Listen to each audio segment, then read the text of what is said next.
এই যে আয়নাটা দেখছো, এটা খুব শখ করে কিনেছিলাম।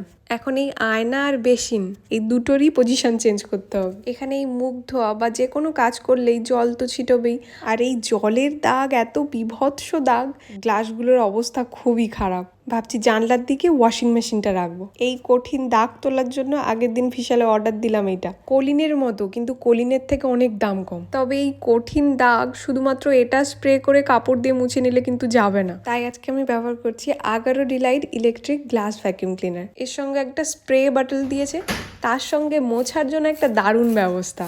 আচ্ছা, এটুকুতেই কিন্তু সীমাবদ্ধ নয়। এরপর যেটা ব্যবহার করতে হবে সেটার জন্য গ্লাস একদম চকচকে নতুন হয়ে যাবে এই ভ্যাকিউম ক্লিনারটা। যাতে ডার্ট ওয়াটার স্টোর হওয়ার জন্য 200 ml এর একটা ট্যাঙ্ক আছে। একবার চার্জ দিয়ে নিয়েছি, এবার টানা 25 মিনিট চলবে। প্রোডাক্টটা তোমাদের কেমন লাগলো জানিও, আর কিনতে চাইলে ডিসক্রিপশনে লিঙ্ক দিয়ে রাখলাম। চলো, সবাই ভালো থাকো। আজকে তাহলে আসি, দেখা হচ্ছে কাল।